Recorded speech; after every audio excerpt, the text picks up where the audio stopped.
Zack, you can do anything. I mean, you're gorgeous, you're smart, everybody loved him. Addie was kind and creative and funny. They fell in love during Hurricane Katrina. She loved Zack, but he was very jealous. He told her, if I can't have you, nobody else will. He had to be insane. That's graveyard love.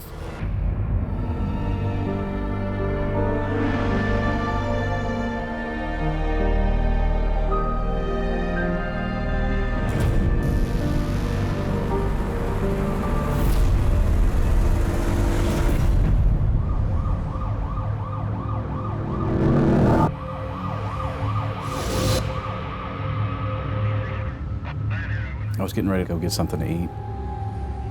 A broadcast came across the radio, suicide call. The coroner's office investigator started to try to identify him by means of going through his pockets and come across a clear plastic Ziploc baggie with a white folded up piece of paper and some military dog tags. The dog tags had his name was Zack Bowen. The folded up piece of loose leaf paper had "for police only" written on it. I started reading the note. I had to take my life for the life I took. It said how he had taken the life of his girlfriend, and he gave the address. Went directly to the address.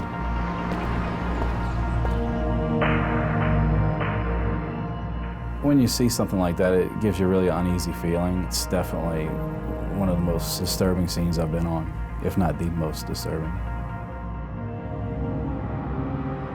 It was horrible. It was unreal. I mean, you wouldn't believe a person would do something like that to another human being. It still doesn't make any sense to me. How a person can go from being this jovial, wonderful person that everyone loves to this, what they called him here was the Butcher of New Orleans.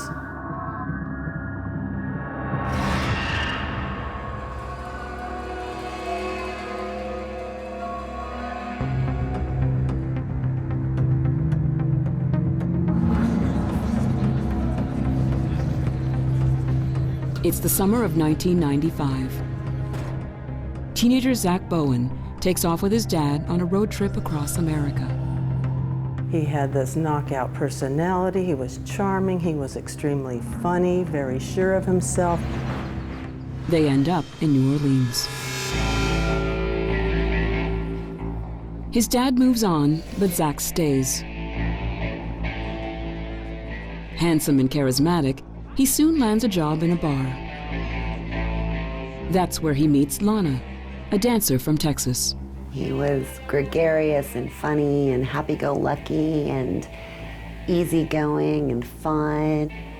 The relationship developed very quickly. We quickly had feelings for each other. I suddenly found myself pregnant. Zack, meanwhile, has conveniently neglected to tell Lana how old he is.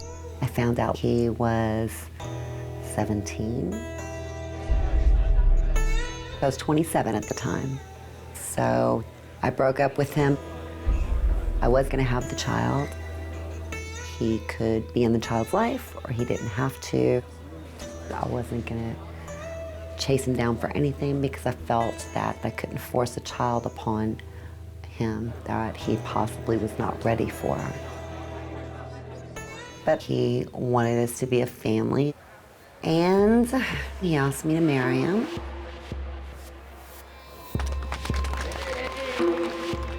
And I thought, oh my God, Zack, you're 19 years old and she's 28. And I did. I cried and cried and cried. And I accepted. We were very happy, very much in love. You could see the love in our eyes. We loved each other.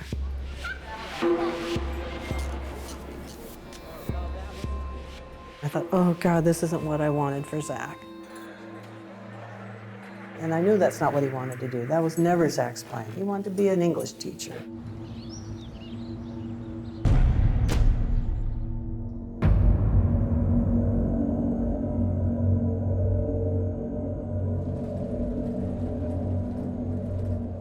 A second child comes along.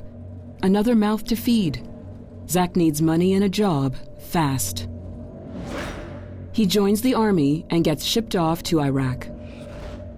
Military life is tough on Zack. The environment is hostile. They all want to kill you. And when you see the death of someone that you eat, sleep, shower, everything, you go through a whirlpool of emotions that are at times impossible to control. I know it upset Zack. Zack came back damaged. Something was wrong. He was just different, like emotionless. There were no feelings there about anything, and he wouldn't talk to me about it. We split up because he wasn't the man that I married. He wasn't the man I fell in love with. It was a long time before I really knew that they were split up. I think he felt so bad about it, he didn't want to tell me. I believe Zack internally, he took anything that didn't work out in his life as a total personal failure.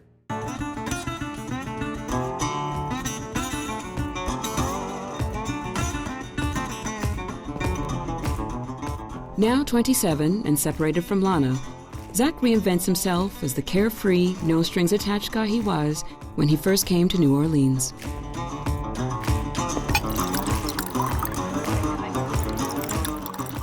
Zack has been back in New Orleans maybe 6 months, and he gets a graveyard shift in a bar in the French Quarter. He was doing things like magic tricks for customers. Women loved him, and he was just, you know, a magnetic person. You can do anything, you know, my gosh. I mean, you're gorgeous, you're smart, everybody loved him. But Zack has his eye on one special person. Addie Hall works the shift after Zack. Addie is very different from Zack, I think, in like just about every way. With him in the military and her just sort of this free-spirited, hippie, traveler kind of person. She's so dancer, she's so painter, she writes in poetry. She felt that he was too much of a people pleaser.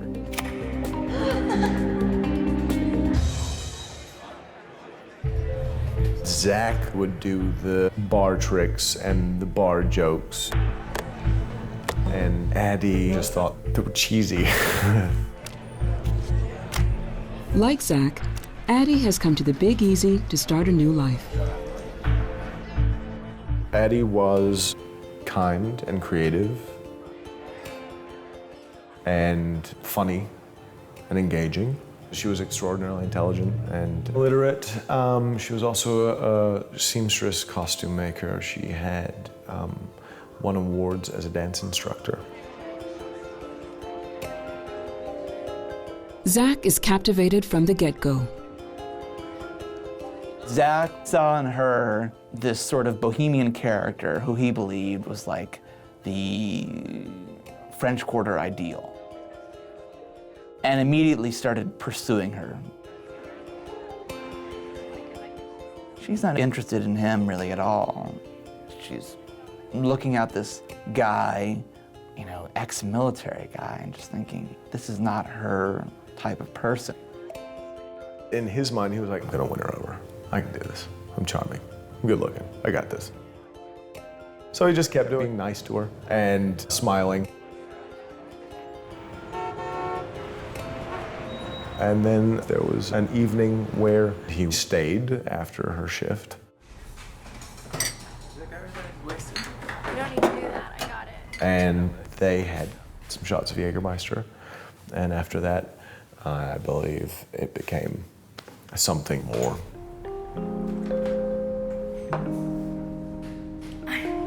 Don't know how many. She gave her friends the sense that they were very close, that they were sharing a lot, and that she was hearing some very profound moments of his life. Zack told me that he had met the love of his life, his soulmate. I could tell he was just smitten with her.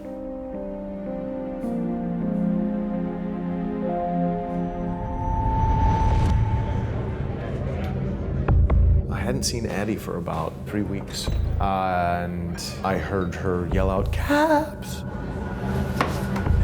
What's up? And I stopped, and I saw her with this big, huge grin on her face. That's when I met Zack. I met him a week before Katrina. She was happy, like really, really happy. There is another side to Zack that Addie knows nothing about. Zack has this whole other life. Zack's friends had no idea he was married or that he has children.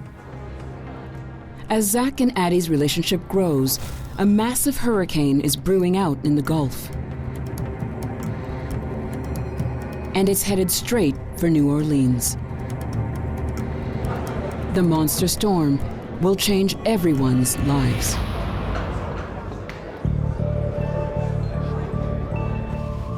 As Hurricane Katrina gathers strength out in the Gulf, a different kind of storm is threatening Zack and Addie.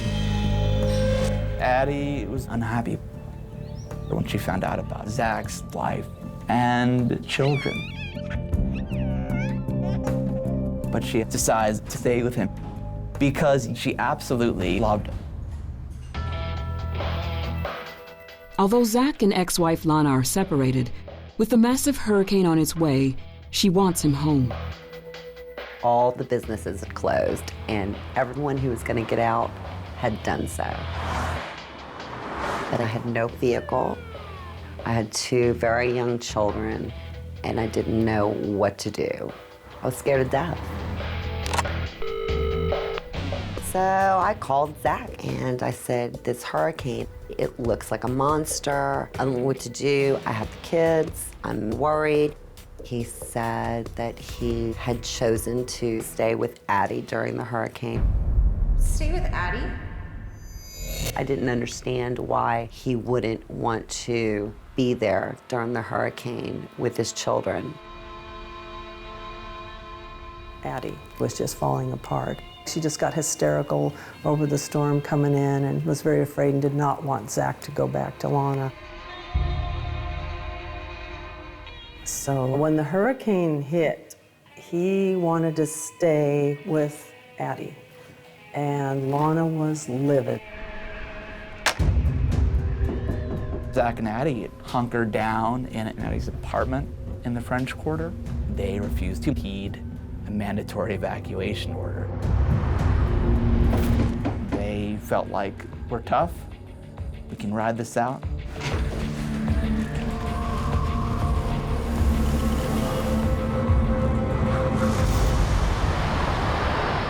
I was listening to the television about what was coming towards New Orleans. I had a very deep, sinking feeling. I don't think I'd ever experienced that sense of mortality.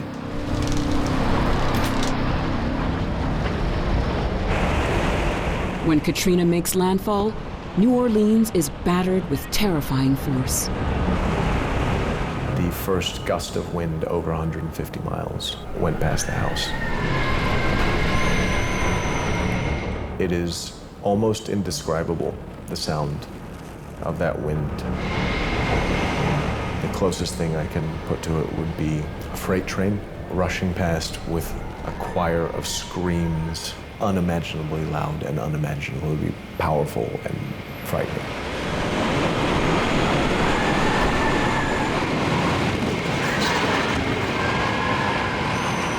If that wind comes in the house and takes your roof off, that's when you die.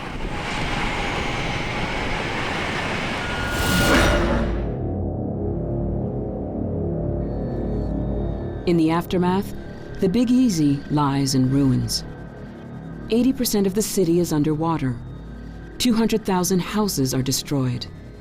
1,800 people are dead. And Zack and Addie have gone off the radar. It was awful. It was so dead quiet everywhere. You could hear like random screams or random gunshots. It was like the apocalypse or something. I was really worried. I did not hear from Zack. What's happened to him? Is he lying underneath 6 feet of water? Is he dead? You don't know. My phone calls were going unanswered, and I couldn't get in touch with him. I was terrified that my children had lost their father.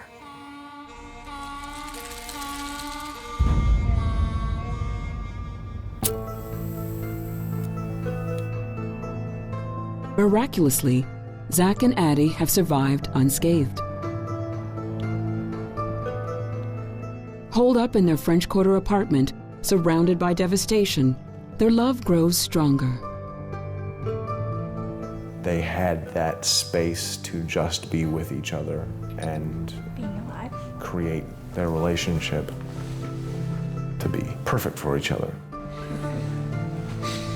After the storm, it's love. It's just them. Helping other folks in the French Quarter clean up downed trees, or cooking on the street, throwing these little parties in the streets. They became a very, very tight-knit group of survivors. The sense of huddling around the light and warmth while everything else out there is in complete darkness. It created a sense of family. Zack is so caught up in his romantic adventure, he forgets he has a family worrying about him. It was a very, very, very exciting time for Zack and Addie. No authority figures, no bills, just them.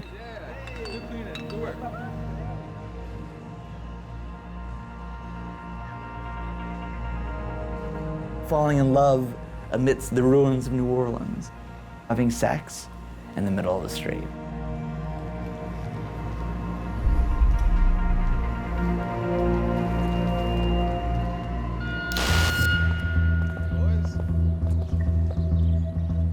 I searched for Zack for weeks. I was terrified that he must be dead because there's no other reason I could think of that he wouldn't contact me to see how the children were. Do you maybe have a cell phone I can borrow? Finally, a TV crew came in and Zack got to use their cell phone. Hey, Mom. It was thrilling when I heard his voice. My mom was there too, and we both cried for joy. We did. He said he was fine. He was having a good time. He says, "It's really cool, Mom. They've taken pictures of us." They were like the wow socialites of the French Quarter. They were very popular because they went out of their way to make sure everybody was okay and help everybody along. So it gave me a good, warm, fuzzy feeling. In New Orleans, they were seen as like plucky couple in the French Quarter. And they stayed and thrived in the wake of Katrina. And I think people are kind of heartened by that here.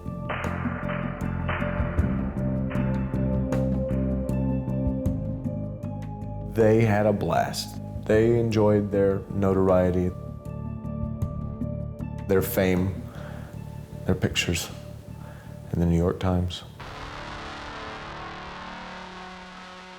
There was no communication at that point. We had no idea if he was okay or not. It was horrible. This is a man I loved. My phone calls were still going unanswered. So I went onto the Red Cross website, put his name in. The pictures I saw, he was barbecuing and having some drinks. Everybody else was trying to rebuild the city and hoping it would get back. They were hoping it would stay the same. Zack and Addie fell in love during that time of chaos, when they could create a world which had only room for the two of them. When Normality returned to the city, it started to encroach upon the life that they created together.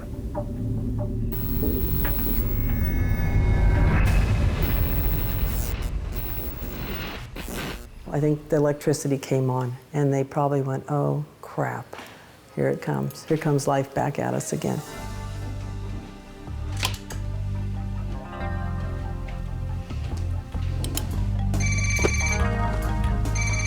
Zack contacted me a month after Katrina. About time. Of course I was angry. I'm barely making it. My job was not paying the bills. And I'm gonna need some help. We need to talk.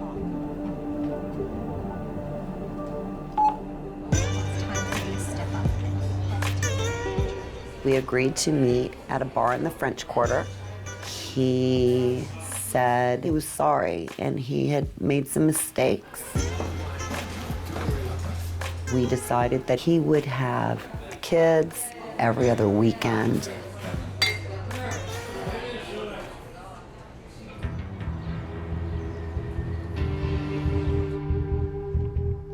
Addie is jealous that Zack's ex-wife is calling the shots. When real life started happening, that's when everything started to fall apart. Zack and Addie's desperation to escape normal life will end up destroying them.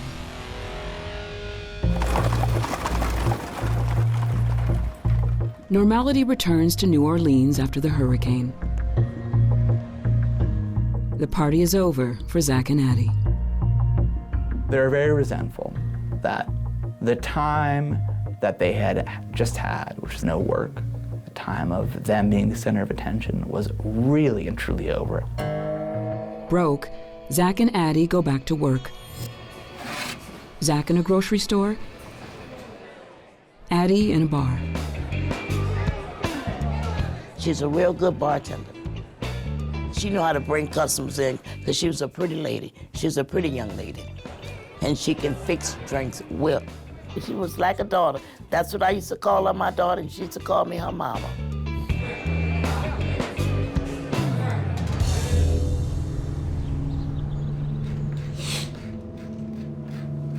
Once things started to normalize in this city, that's when the fight started. That's when things got crazy. They were holding on to something, to being those outlaws and living on the edge of society, but society came back. That's when the drugs started. Before Katrina, Zack and Addie had been casual drug users. Right after Katrina, they were drinking a lot and they got into the drugs. They were looking for the high that they had, and they weren't gonna get it.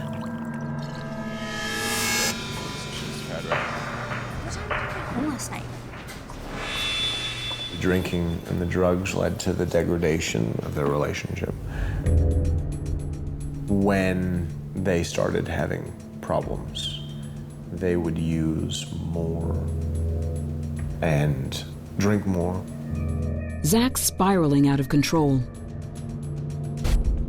His demons are coming back to haunt him. Zack's military experiences, he never got over.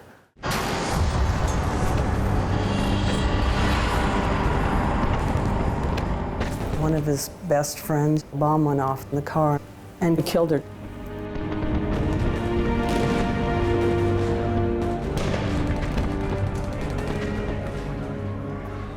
Made friends with an Iraqi boy. The insurgents found out about it and massacred the whole family. Zack just never got over that. He never got over it. I think he was extremely depressed. I absolutely think Zack had PTSD. But he never let any of us know anything was wrong. Like I said, he always smiled. The alcohol and drugs unleash a storm of emotions in Zack. He becomes insanely jealous of Addie.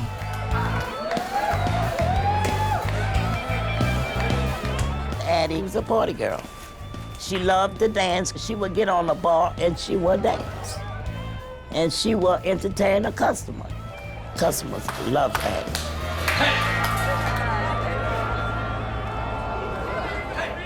Zack would go off the deep end on Addie, thinking a customer is looking at her, flirting with her or something. She loved Zack. But he was very jealous. And I used to tell him, this is a business. You know, she has to make tips and she has to make customers happy. That was her living. Zack doesn't see it that way. The drink and drugs only make him more angry.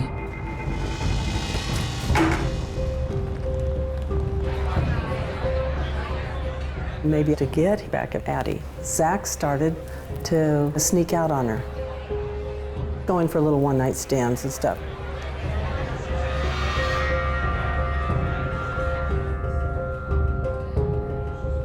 Addie said that she was gonna leave him. She was tired of him being jealous.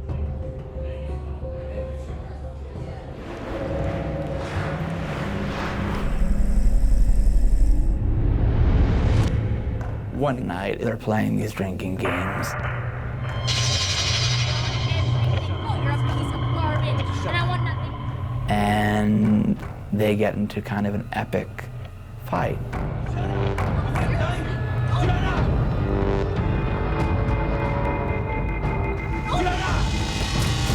It's the first time Zack hits her. It won't be the last.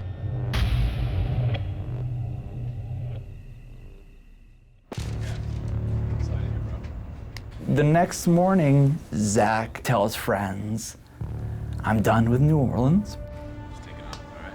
I'm done with Addie. Zack purchased an Amtrak ticket to Washington State, thousands of miles away.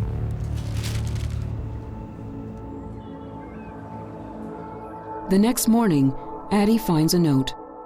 Zack has left town. For good.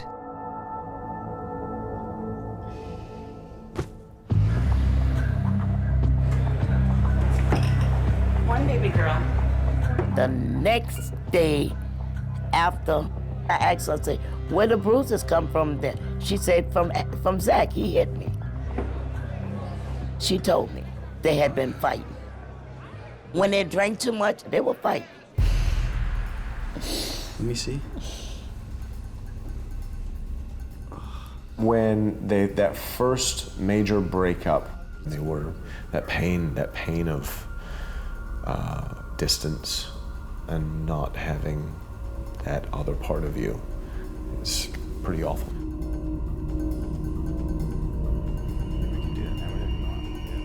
He's phoning up friends back here. He's saying, you know, I think I'm wrong. I'm not finished with New Orleans. Man, I don't think I'm done with Addie either. Look, there's someone here I think you need to talk to, okay? Hold on 1 second. They were constantly on the phone together. It was necessary for them to be back together.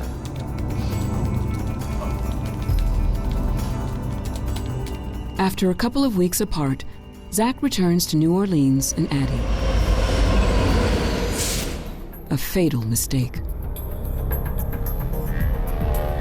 After the 2 days of them being together again, they start using the same amounts of drugs, drinks as before. The drinking and drugging obviously makes the fights worse and worse. They started losing friends. Him and Addie were breaking up all the time. It wasn't just argument, it was saying horrible things to each other and doing nasty stuff to each other. One day, she locked him out of the house and he was banging on the door, but yelling, let me in, let me in. Open up, quick, quick. A neighbor called the cops, and the cops took him to jail. At one point, it was almost as if they were breaking up, getting back together every 24 hours.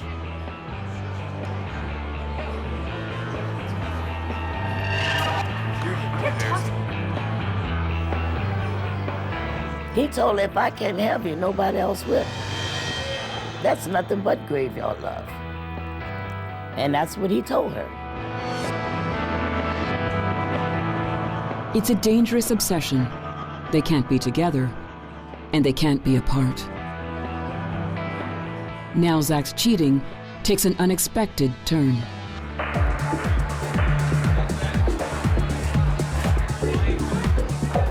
Zack had described himself as bisexual. And now he actually has a relationship with a man. Addie feels insulted. She cannot accept Zack's bisexuality. Addie was homophobic. So Zack's infidelity and possible homosexuality. She didn't like that. Zack's gay affair is the ultimate betrayal. Addie wants revenge. And an opportunity soon comes her way.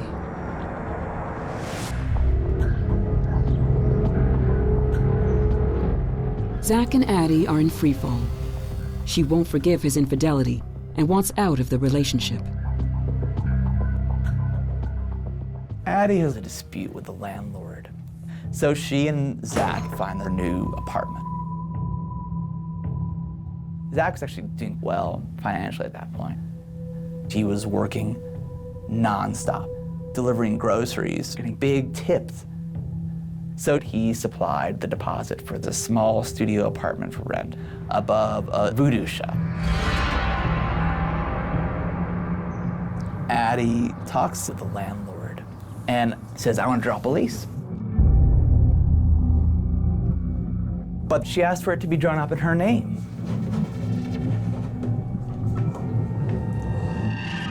Zack then finds out about it. Zack calls the landlord and says, I'm screwed. Addie's kicking me out. She put herself in the lease so she could boot me out of the apartment. Addie was throwing things out the door Zack, seriously. and cussing and making a scene You're a piece of crap. and yelling things that are humiliating to Zack. You're not even a real man. She had yelled out that he was having sex with other men and that he was gay. You fail at everything in your life.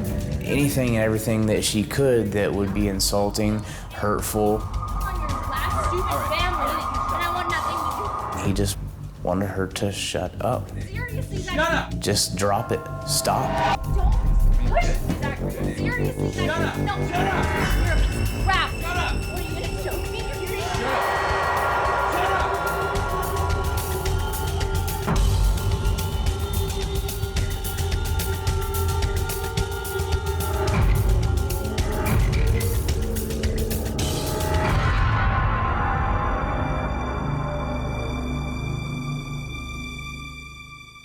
After Zack strangles Addie, he's horrified at what he's done. I think there was some contemplation about, do I run? What do I do?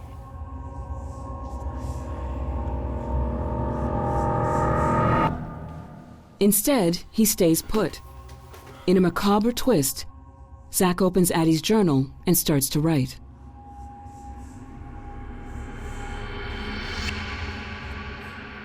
It begins as a kind of clear, blow-by-blow account of what happened. We fought over the apartment. She tried to kick me out.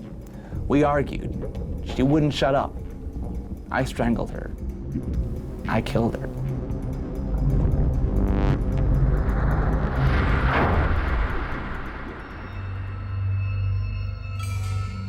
He then writes in his note that he violated the corpse. And there is this odd account of necrophilia that is just inexplicably strange. It was a combination of rage and lust. He even wrote, I still love her, despite how angry he was at her.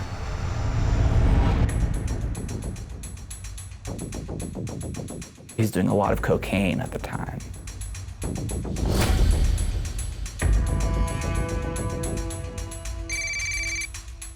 I had been calling Addie. No, Addie, it was strange for her not to call me back. I haven't seen Addie in some days, and she haven't answered the phone.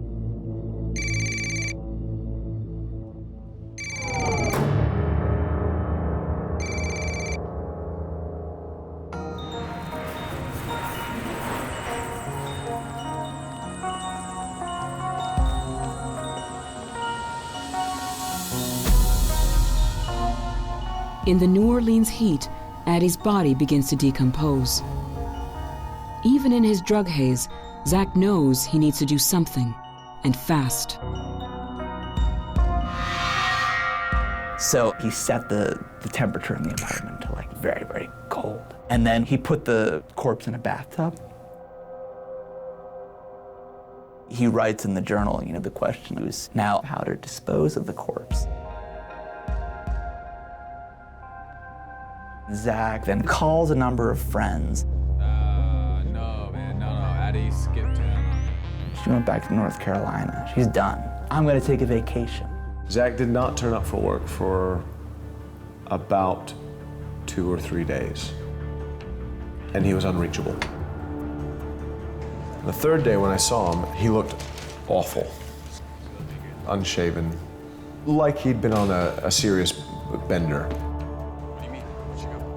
And he said, she left me again, and she went off to North Carolina.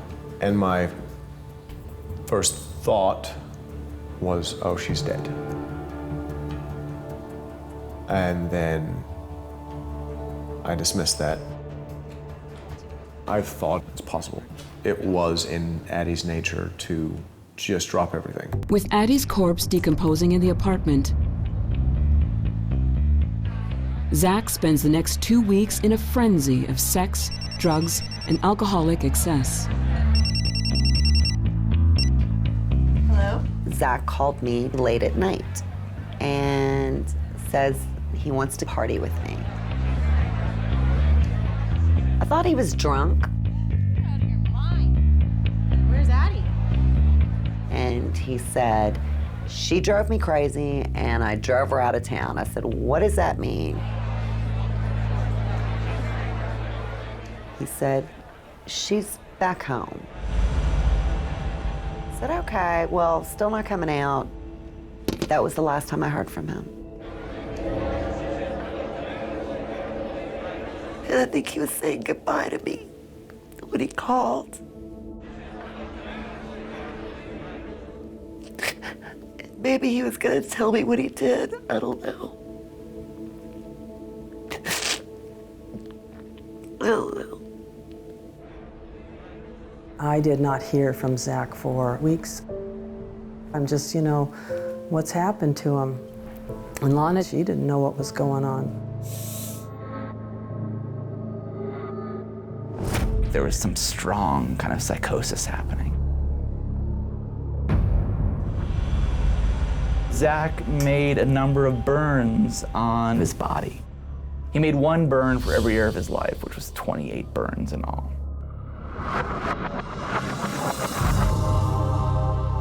He disappeared. He wasn't answering calls, didn't come to work. And I was extraordinarily worried about him. So I called and I left him a message. And an hour later, he called me back and said, tonight we're going out, it's on me.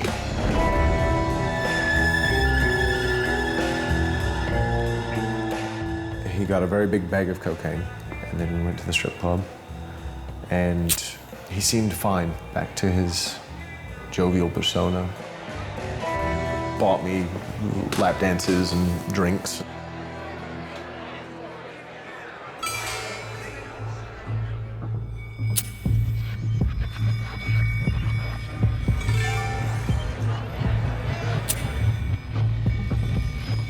In Addie's diary, Zack charts his descent into madness.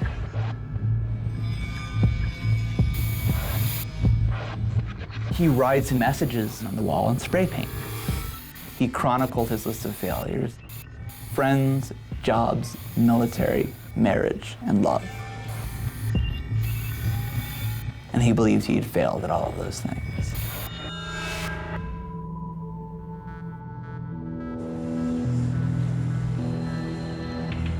"12 days after killing Addie, Zack heads to a rooftop bar in the French Quarter. He orders a couple of drinks. Zack is taking his drink and wandering back and forth on the rooftop bar. The bartender's concerned that he's not going to settle the tab.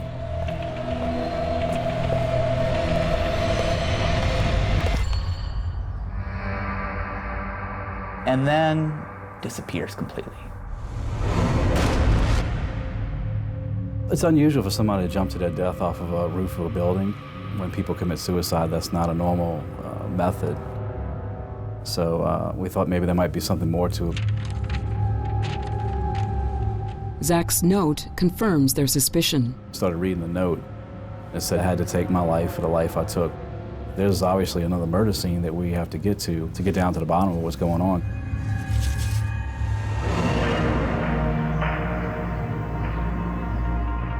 The note leads Detective Marovic to the apartment above the Voodoo Temple where Addie died.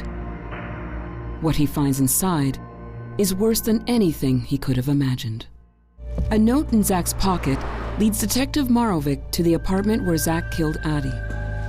Spray paint on the walls said, "I'm such a loser.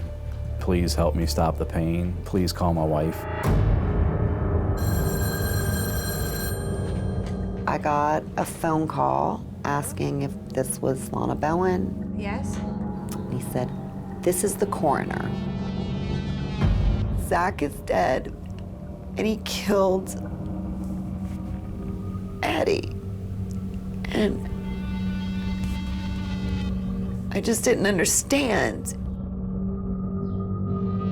I kept thinking there was a car accident. In the kitchen with an arrow spray painted down to the oven, it said, "Look." I have no idea what I'm about to see, but it's definitely going to be gruesome. My friend was on the phone. She said it's been on TV all morning, probably half the night. They're saying he did really horrible stuff. So what kind of stuff? She said she wasn't gonna tell me any more right now, but not to turn on the TV.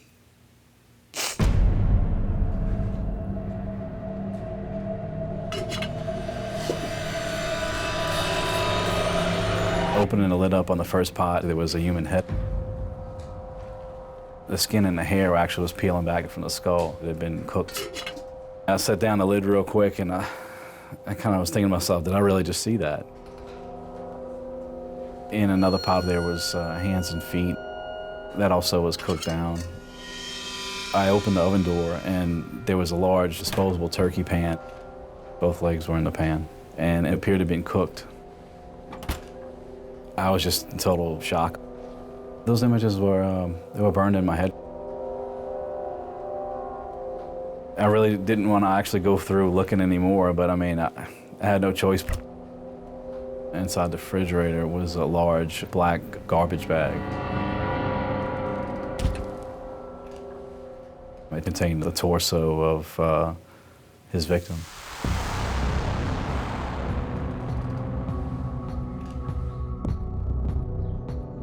I didn't know what to do.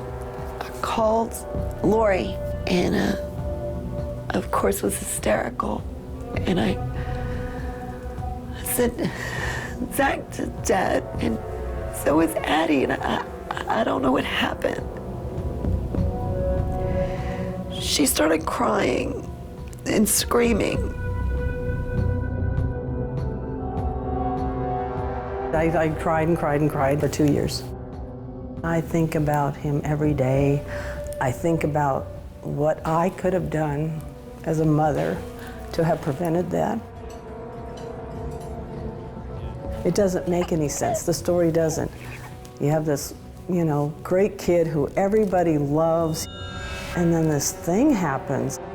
We discovered in a journal that he wrote that he was trying to figure out a way of disposing the body piece by piece. He decided to cook them down so that it wouldn't smell. It's definitely one of the most disturbing scenes I've been on, if not the most disturbing. There is no evidence Zack ate any of Addie's remains. But the extraordinary horror of his crime rocks New Orleans and those who were closest to him. He had to be insane. He had to be insane. That's what something an insane person would do. I think the losses that he suffered in Iraq were extraordinary for him. Whether it's losses of friends, loss of career, his marriage is done. And I think he was just, extremely depressed, traumatized.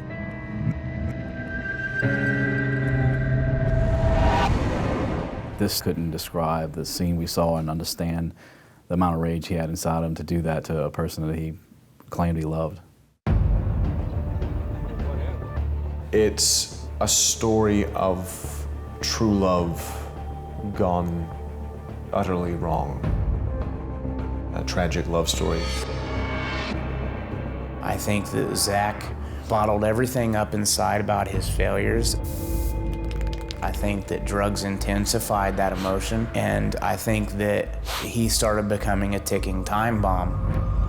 And with Addie, he finally met somebody who could strike that match and set off that bomb.